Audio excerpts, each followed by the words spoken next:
예, 우리 살고 있는 집 앞에 뭐 1분도 안 되죠. 30초도 안 될 것 같은데 걸어가면 앞에 왕국회관이라는 데가 있습니다. 킹덤 홀이죠.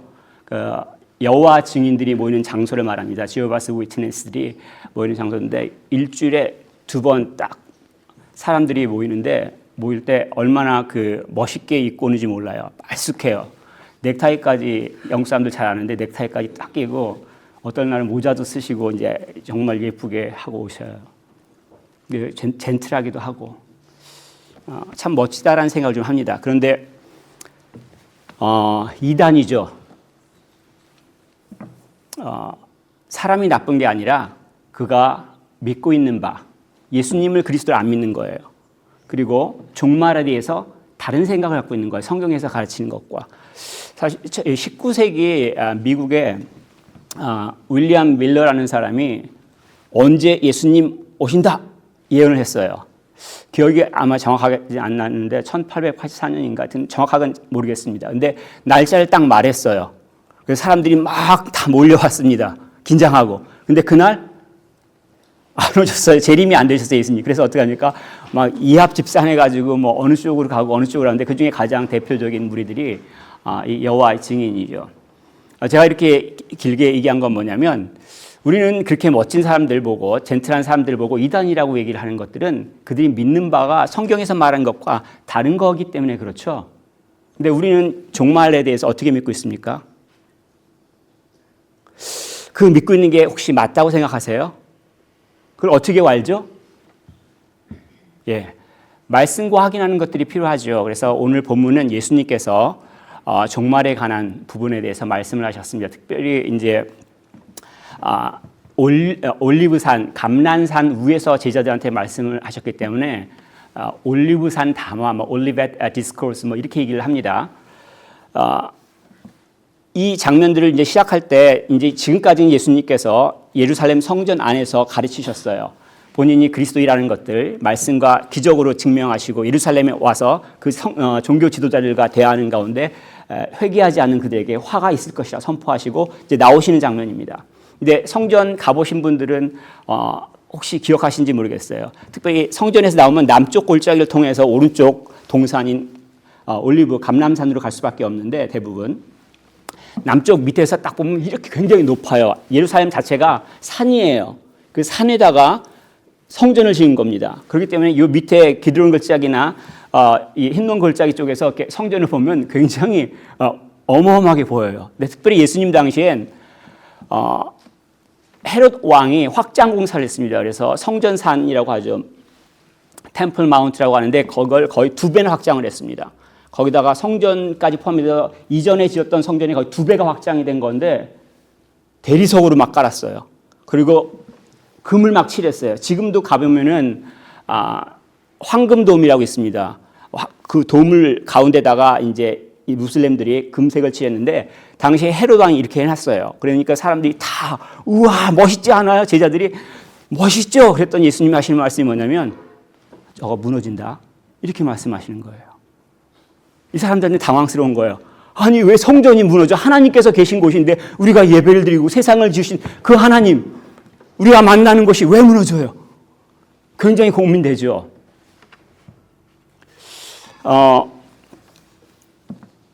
그런데 그 성전 무너지는 것들이 언제 발생하냐면 AD 70년경 로마 70년 AD 70년 로마 장군 디도 타이터스가 예루살렘을 함락하면서 완전히 무너뜨립니다. 그래서 지금도 가보면 그때 무너진 돌이 무너진 상태로 있는 부분들이 대부분 나요.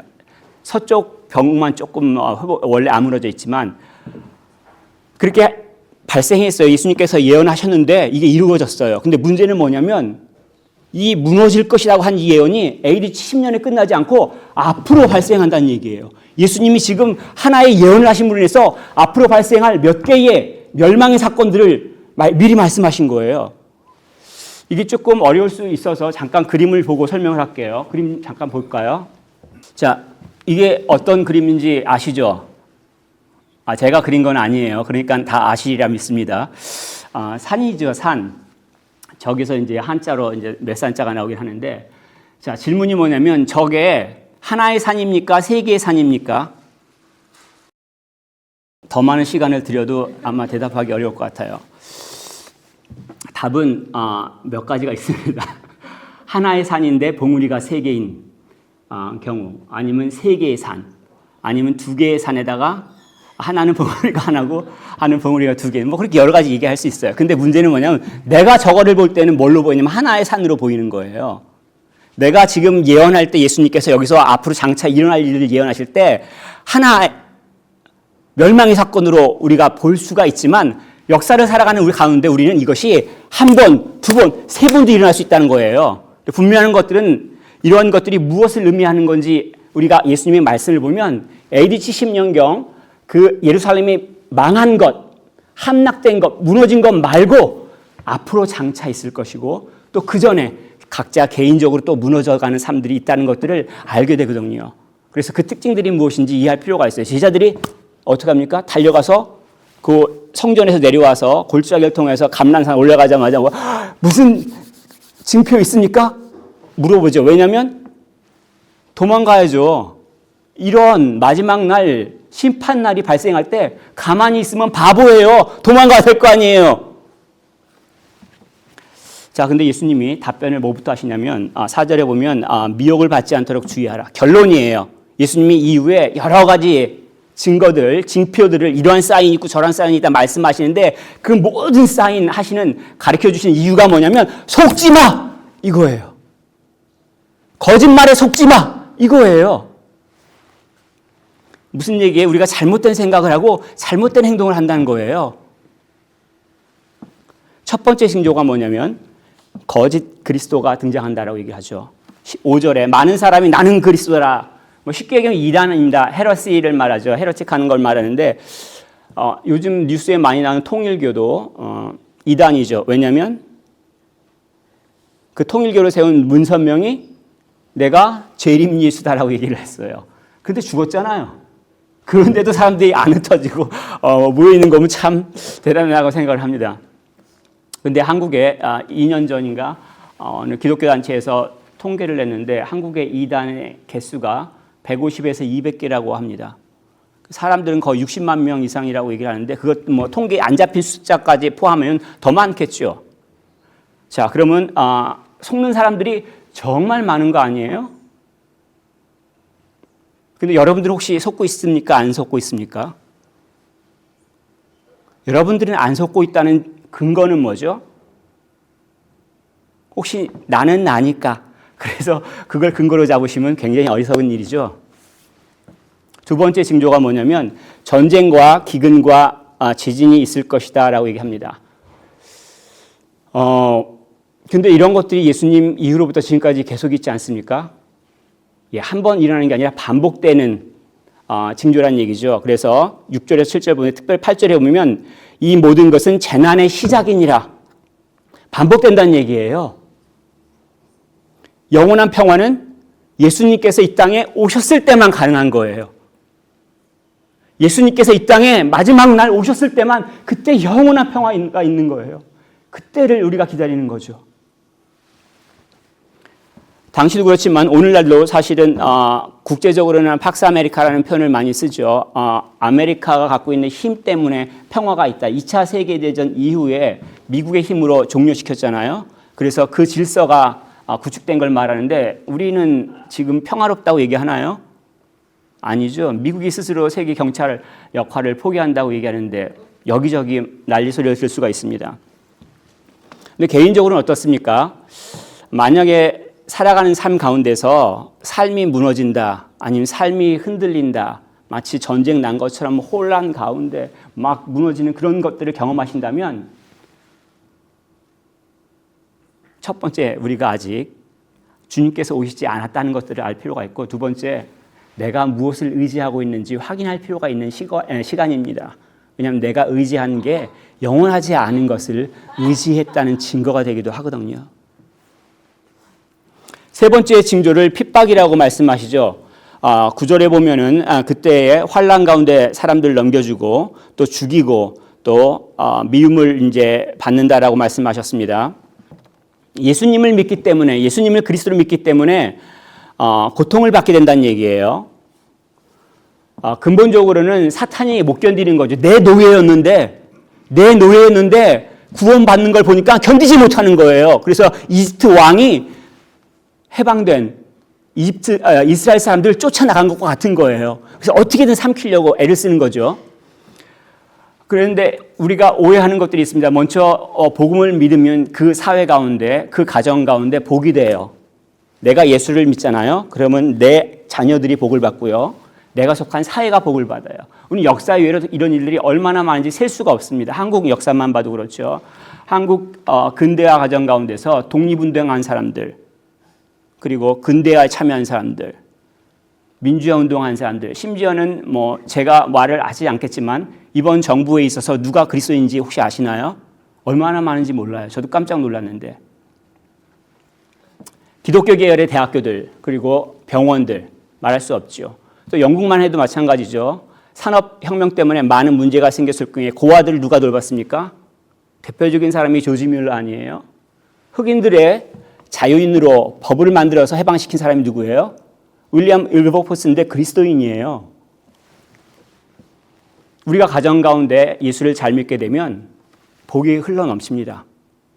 근데 혹시나 개독이라는 소리를 들을 수 있습니다. 굉장히 폄하하는 말이죠. 개독이라고 얘기할 때 뭘 보고 개독이라고 얘기합니까? 나는 그리스도인이야. 그런데 사실은 그리스도인이 아닌 경우. 그런 사람들을 보고 개독이라고 얘기를 하죠. 물론 좋은 말은 아니지만 우리가 그 전에 우리 자신을 돌이켜서 그리스도의 모습을 닮아갈 수 있는 기회라고 생각하시면 좋겠습니다. 어쨌든 이러한 핍박이 발생하면 어떤 일이 벌어지냐면 양끝으로 퍼져요. 외부에서 핍박을 받으면 어떻게 되냐면 배교자가 발생합니다. 믿음을 버려요. 10절에 보면 그때 많은 사람이 실족하게 된다라고 했는데 turn away from the faith라고 영어로 표현합니다. 믿음을 더 이상 못 갖는 거예요. 바깥에서 괴롭히니까 신체적으로 아니면 물질로 출세 못해? 너네 그러면 죽여? 당연히 믿음을 버린 사람들이 많이 나타나죠. 그리고 내부적으로는 어떤 일이 벌어지냐면 교회 내부적으로는 분열이 발생합니다. 10절 후반절에 보면 서로 잡아주고 서로 미워하겠으며 교회 내에서 미워하는 일이 발생하는 거예요. 막 누군가를 미워해요. 어디서요? 교회 내에서. 왜? 어려우니까, 힘드니까. 그래서 만약에 교회 앞에 와서 좀 어려운 행동들을 하시는 분들을 보면은 그분들을 이해하면 좋겠습니다. 나빠서 그런 게 아니라 형편이 어려워서 고통을 해결이 안 돼서 부르짖는 거거든요. 그걸 어떻게 해결할 것이냐라는 것들은 또 다른 문제긴 하지만 미워하지 않는 것들 굉장히 중요합니다. 왜냐하면 예수님께서 세우신다고 하는 교회는 미움이 가득 찬 곳이 아니라 사랑과 정의가 가득 찬 곳이죠. 교회라는 이름을 걸었다고 하더라도 사랑과 정의가 가득 찬 곳이 교회라는 얘기예요. 자, 네 번째 징조가 뭐가 있냐면 거짓 선지자가 등장합니다. 11절에 보면 선지자는 하나님 말씀을 전달하는 사람이에요. 그런데 하나님 말씀을 가짜로 전달하는 거예요. 어떤 게 하나님의 말씀이고 어떤 게 하나님 말씀이 아니에요? 하나님 말씀을 알아야지 무엇이 아닌지 알 수 있잖아요. 하나님의 말씀은 뭡니까? 예수께서 그리스도가 된다는 사실. 성경을 우리에게 주신 이유가 거기 있잖아요. 따라서 거짓 메시지는 다 그거예요. 예수를 그리스도라고 믿지 못하게 해요. 나를 믿어! 나를 따라! 해봐! 예수님하고 상관없어요. 이것을 요한계시록 13장에서는 바다에서 나온 두 짐승이라고 묘사하고 있죠. 하나는 세상 권력, 교회를 핍박하는, 또 다른 것은 바로 거짓 선지자를 얘기하고 있습니다. 이 목적은 미혹하는 거예요. 구원을 받지 못하도록 하는 겁니다. 교회 내에 전통적으로 어떤 것들이 있었냐면 율법주의가 있었죠. 말씀을 잘 지켜? 그럼 구원돼. 예수님을 그리스도를 안 믿는 거예요. 반대로 또 다른 극단은 뭐냐면 신비주의예요. 이러한 경험을 해봐? 환상을 경험해봐? 그래야지 구원받은 거야? 뭘 말하고 있어요? 예수를 그리스도로 못 믿게 하는 거예요. 또 교회라는 이름을 불러요. 사람들을 모아요. 그런데 교회가 아니에요. 그런데 많죠? 제가 일일이 다 그 리스트를 말할 수 없지만 깜짝 놀랐어요. 이단인데 자기들 보고 교회래요.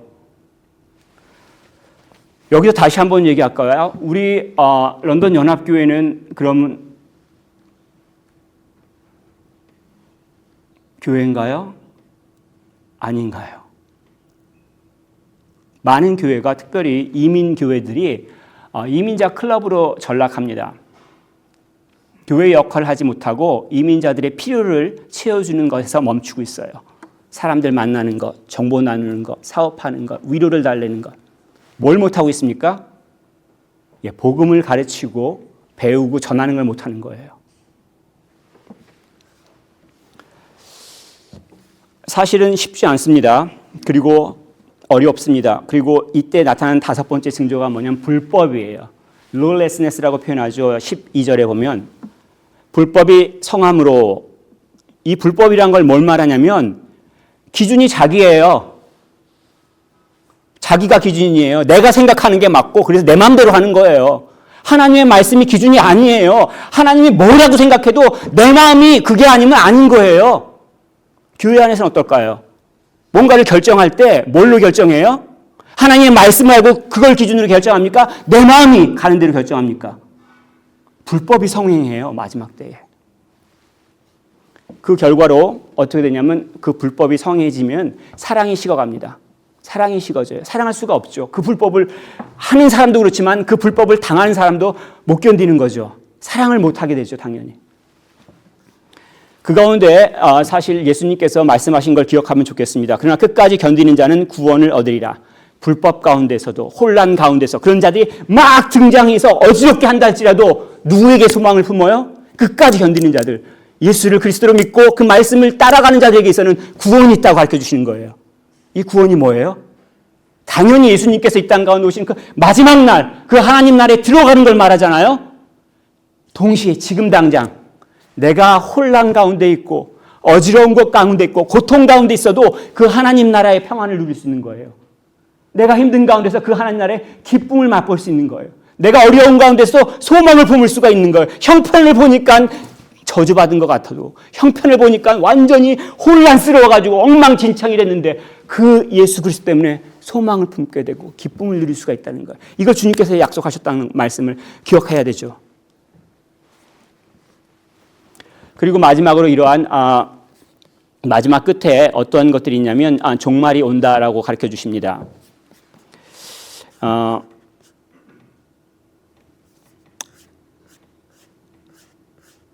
그 단어가 조금씩 차이가 있긴 한데 이 말세라는 단어도 쓰고 종말이라는 단어도 쓰죠. 근데 말세라는 것은 엔드 타임을 말합니다. 그러니까 무슨 얘기냐면 예수님께서 이 땅 가운데 오셔서 다시 이 땅 가운데 재림하시는 이 통치의 기간, 이 피리어드를 갖다가 말세라고 불러요. 우리는 지금 말세의 때를 살고 있는 거예요. 예수님의 제자들도 말세의 때를 살고 있는 거예요. 우리의 부모님도 말세에 사시는 거예요. 그런데 이 말세 가운데 마지막 날, 라스트 데이를 종말이라고 불러요. 이걸 특별히 구약성경에서는 the day of the Lord라고 표현합니다. 주의 날이라고 표현합니다. 이 날에는 주님께서 오시는 말을 말합니다. 이 날이 언제인지 가르쳐 주셨어요. 종말이 언제인지. 바로 14절이죠. 우리 같이 읽어볼까요? 14절 말씀.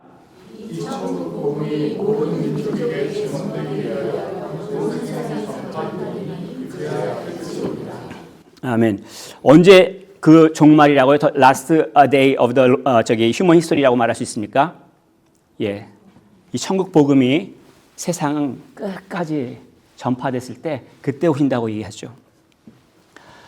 예수님께서 그리스도가 된다는 사실, 예수님께서 하나님 나라를 세우셨다는 사실, 그래서 그 소식을 전하고 애를 씁니다.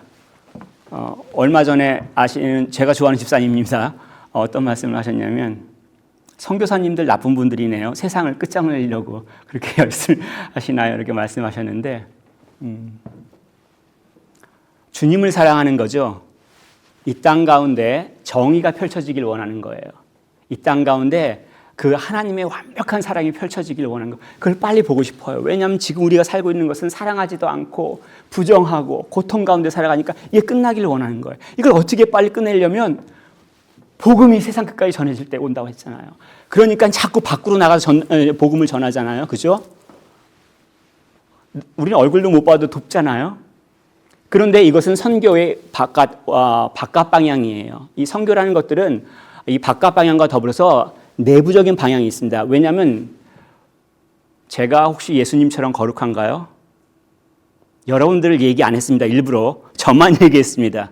여러분들도 한번 자기 이름을 넣어보세요. 나는 거룩한가? 주님처럼. 아니잖아요. 그렇다는 얘기는 뭡니까?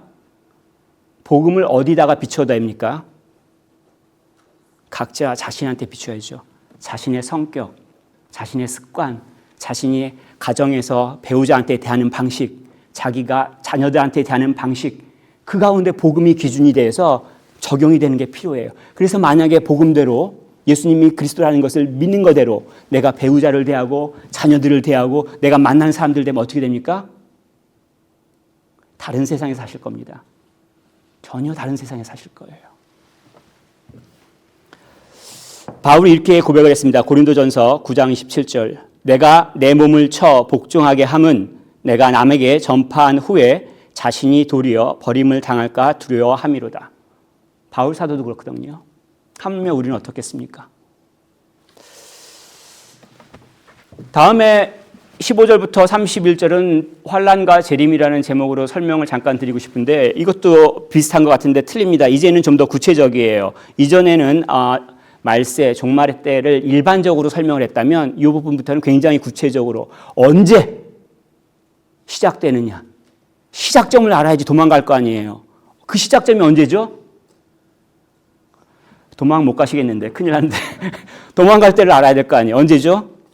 자, 15절에 보면 멸망에 가증한 것이 거룩한 곳에 선 것을 볼 때에 달아나라라고 하셨어요. 이때가 언제예요? 몰라요? 모르시는 거예요. 그러면요.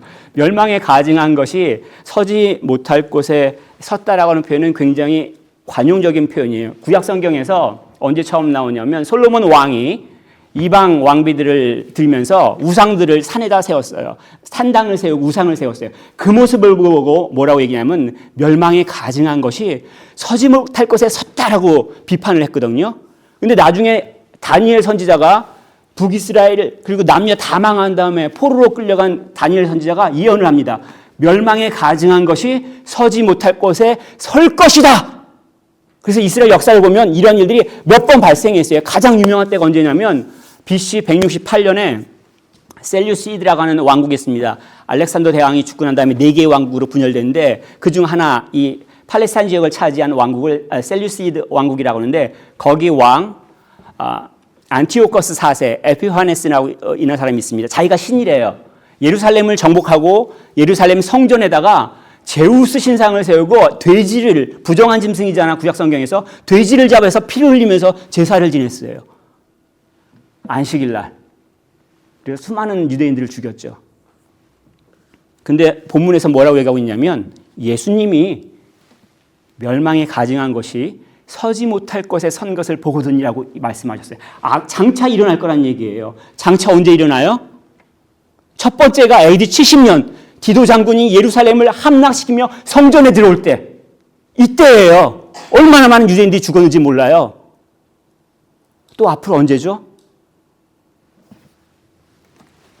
요한 사도는 적그리스도가 등장했다.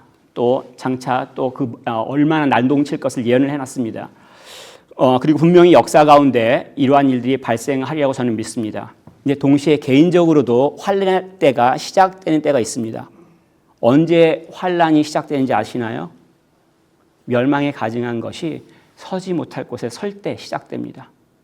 무슨 얘기냐면 고린도전서 3장 16절에 바울이 예수를 믿는 사람들을 뭐라고 얘기했었냐면 성전이라고 했잖아요. 성령 하나님이 우리 안에 계신다고 했잖아요. 그럼 성전에 우상이 세워져 있으면 멸망에 가증한 것이 서지 못할 곳에 선 것이잖아요. 내가 만약에 그리스도인이라고 고백을 했는데 예수 그리스도가 주님이 아니라 다른 것이 주님이라면, 자기가 결정을 한다면, 돈이 결정을 한다면 환란의 시작이에요. 그의 삶 가운데 환란이 어마어마하게 시작하는 거예요. 예수님이 우리에게 겁을 주시려고 이런 말씀을 하셨다고 믿지 않습니다.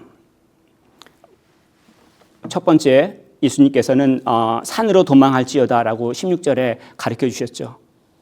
이제 당시 AD 68년 이제 디도 장군의 아버지 베스피안 장군이 예루살렘에 쳤을 때 거기 있던 많은 그리스도인들이 요단강 쪽에 있는 산에 가서 피했습니다. 이런 역사적인 사건도 있지만 무엇을 말하냐면 이 산이 시편에 보면 하나님의 은혜를 받는 곳, 하나님의 도움을 피하는 곳이에요. 그래서 모세도 산에 가서 십계명을 받고 예수님도 산에서 산상수훈을 베푸셨잖아요. 하나님께 가서 피하라는 얘기예요. 이 환난을 당할 때, 어렵고 힘들 때 딴 데 가지 말고 하나님 앞에 와서 부르짖으라는 얘기예요. 어디 가서 쏟아낼 거예요. 굉장히 급해요. 지붕에 있는 사람은 물건 가지러 집안에 가지 말고 겉옷을 가지러 돌아서지 말라는 얘기를 합니다. 환난이 시작될 때 굉장히 급한데 많은 사람들이 안 급해요. 분명 제가 알고 있습니다. 충청도 분이 아니신데 제가 잠깐 충청도 사투리 자면 아버지 돌 굴러가유 뭐 그런 걸 해요. 지금 급해 환난이 시작됐는데 안 피하고 가만히 있지 뭐 이러면 어떻게 되겠지 이러면서 망한다는 얘기예요. 그러면 악이 끊어져야 된다는 얘기예요. 내가 결단하고 끊어내야 된단 말이에요. 이걸 미루면 안 돼요. 되겠지. 안 된다는 얘기예요. 당장 해야 된다는 얘기예요. 그걸 기도하라고 얘기를 하시죠. 20절에 오면 사실은 아이 벤 자들, 젖 먹이는 자들에게 화가 있고 겨울이나 안식일이 되지 않도록 기도하라고 했는데 이것은 겁을 주는 게 아니라 그러한 일들이 일어나는 가운데서도 우리가 기도하는 것들이 필요하다고 가르쳐 주시는 거예요. 우리가 어떤 일을 당하면 무슨 생각을 하냐면 대부분 사람들은 걱정해요. 불평해요. 그리고 그 거친 것을 말로 행동으로 막 쏟아내요. 내 주변 사람들한테. 그러니까 어떻게 돼요? 점점 더 외로워지고 힘들어지죠. 그런데 아무것도 염려하지 말고 어떻게 하라고요? 다만 기도와 간구로 너희 쓸 것을 하나님 아버지께 아뢰라고 얘기하죠. 이것들은 굉장히 큰 환난입니다. 역사적으로는 그 예루살렘이 망할 때 사망자 110명이 나왔다고 요세푸스가 기록하고 있죠. 그리고 요한계시록 7장 14절에 이러한 대환란이 또 있을 거라고 얘기를 하고 있습니다. Great Tribulation이라고 표현했는데 근데 하나님께서 그걸 감하셨어요. 그래서 22절에 보면 택하신 자들을 위해서 감하셨다라고 얘기합니다. 이건 예언된 거고 예언되어 있던 것들이 무슨 얘기냐면 다니엘서 9장 27절에 이레의 절반 동안이라고 기간을 말씀했습니다. 이레의 절반은 3.5죠. 이레는 7이니까. 또 다니엘서 12장 11절에 1290일 동안 일어난다고 얘기를 했어요. 환란이. 1290일은 계산하면 3.5년이에요. 그리고 요한계시록 11장 2절에 보면 42달 동안 이 환란이 난다고 기록하고 있어요. 42달은 뭡니까? 3년 반을 말합니다. 완벽한 숫자인 7, 환란의 기간을 하나님께서 절반을 자르신 거예요. 자기가 사랑하신 당신 사랑하신 자들이 고통받는 것을 못 견뎌서 당연히 죄값으로 받아야 되는데 그 죄값을 온전히 받지 않도록 하나님께서 간섭하셨다는 얘기예요. 힘들고 어려울 때 그 하나님의 긍휼하심을 믿고 기도하라는 얘기입니다. 진노 중이라도 기도하라는 얘기예요. 속지 마세요. 23절, 24절 보면 많은 사람들이 큰 표적과 기사에 속아요. 기적. 그래서 대부분 이런 사람들이 성령 하나님께서 갑자기 기적을 베풀어서 내가 있는 형편가운을 확 뒤집어 주시길 원합니다.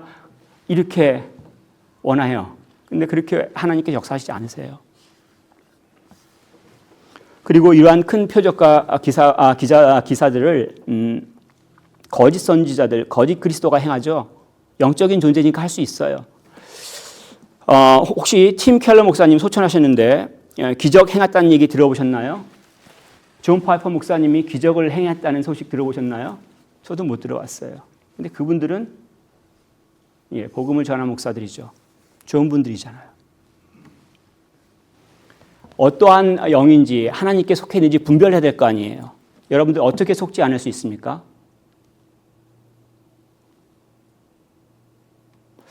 재림할 날짜가 오고 재림을 피할 장소가 있다. 그래서 너네들 일로 와라 하는 사람들 있죠. 그래서 많은 분들 계룡산에 가신 분들 많아요. 당황스럽긴 한데 우리들 가운데 혹시 없죠? 계룡산에 가보신 분들 이 환난을 피하려고. 근데 예수님께서는 뭐라고 말씀하시냐면 모두가 알게 주님께서 오신다라고 가르쳐 주시죠. 번개가 치는 것처럼 모든 사람들이 분명히 볼 수 있게 내가 지금 영국에 있던 저기 브라질에 가 있던 모두가 할 수 있게끔. 그 주님의 능력이기 때문에 그렇죠. 예수님이 25절에 이렇게 말씀하셨습니다. 보라, 내가 너에게 미리 말하였노라. 마지막 때가 있다. 어떻게 일들이 발생할 것이다. 다 말씀하셨다는 얘기예요. 우리 어떻게 피할 수 있어요? 어떻게 속지 않을 수 있어요? 예수님 말씀을 알아야 되잖아요. 말씀을 알고 기도를 해야 된다는 얘기예요. 그때 주님께서 마지막 날에 구름 타고 오실 거 아니에요? 그 하나님의 영광 가운데 우리를 부르시며 당신의 천사들을 부르셔서 모든 믿는 자들 모신다고 약속하셨는데 그 자리에 서야 되지 않겠습니까? 마지막 때가 있다고 예수님께서 말씀하셨습니다. 그때의 징조들이 어떠한지 설명하셨어요. 그리고 분명히 끝이 있다는 것도 말씀하셨죠. 왜 그러셨습니까? 속지 마라. 지금 내가 볼 때 좋은 것 영원하지 않다. 유혹에 넘어가지 마라. 그리고 고통이 영원하지 않다. 두려워하지 말라라. 예수를 주로 고백했다면 주님께서 돌보시고 주님께서 모으실 겁니다. 우리로서는 어떻게 합니까? 주님의 말씀을 붙들고 기도해야 되지 않겠습니까?